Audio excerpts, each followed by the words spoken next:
भारत के सबसे युवा प्रधानमंत्री जी है राजीव गांधी जी, जिन्होंने केवल 40 वर्ष की आयु में उन्होंने प्रधानमंत्री का पद संभाला था।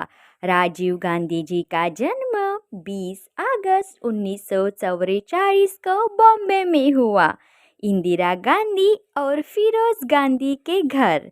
राजीव गांधी जी ने अपनी शुरुआती शिक्षा दिल्ली के सेंट स्टीव्स कॉलेज में प्राप्त की। इसके बाद उन्होंने इंपीरियल कॉलेज ऑफ लंदन में मैकेनिकल इंजीनियरिंग की पढ़ाई की और वह 1966 में भारत लौट आए और वह राज्य के स्वामित्व वाली इंडियन एयरलाइंस के लिए एक पेशेवर पायलट बने थे। 1968 में उन्होंने सोनिया माइनो से विवाह कर लिया और फिर वह 31 अक्टूबर 1984 को राजीव गांधी जी जब बंगाल में थे तब उनकी मां की राजनैतिक हत्या हो गई थी। तभी तत्कालीन राष्ट्रपति ने राजीव गांधी जी को उसी दिन भारत के प्रधानमंत्री के रूप में नियुक्त किया गया था।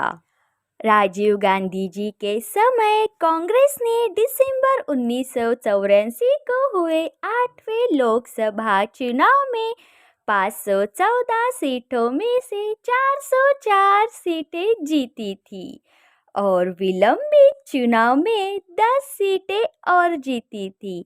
आज तक का सबसे बड़ा लोकसभा का बहुमत है, 400 पार वाला। 1984 से 1991 तक राजीव गांधी भारत देश के प्रधानमंत्री रहे। वह भारत के 7वें सबसे युवा प्रधानमंत्री बने थे। राजीव गांधी जी ने अपने कार्यकाल में महत्वपूर्ण काम किए, जिसमें से शिक्षा का अधिकार।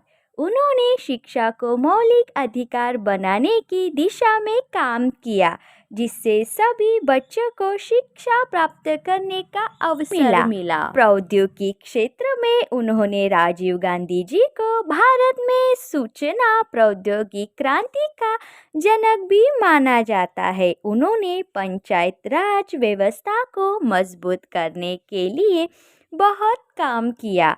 उन्होंने 73 और 74वें संविधान संशोधन पेश किए। राजीव गांधी जी की हत्या 21 मई 1991 को तमिलनाडु के श्रीपरबदूर के एक चुनाव रैली के दौरान हुई थी। हमलावर, जिसने अपने कमर पर विस्फोटक बांध रखा था, माला पहनाने के बहाने उसने राजीव गांधी जी से संपर्क किया और खुद को बम से उड़ा दिया। इस हमले में राजीव गांधी जी के साथ साथ अन्य कई लोग भी मारे गए। राजीव गांधी जी के हत्या के बाद भारत में 3 दिन का शोक रहा था। 24 मई 1991 को उनका अंतिम संस्कार हुआ था और उनके बाद विश्वनाथ प्रताप सिंह भारत के नए प्रधानमंत्री बने थे। राजीव गांधी जी के नाम पर राजीव गांधी खेल रत्न पुरस्कार दिया जाता था, जिसे आज मेजर ध्यानचंद पुरस्कार कहा जाता है। 1991 में भारत सरकार ने राजीव गांधी जी को भारत का सर्वोच्च सम्मान भारत रत्न से सम्मानित किया था। यह सम्मान उनको मरणोत्तर दिया गया था।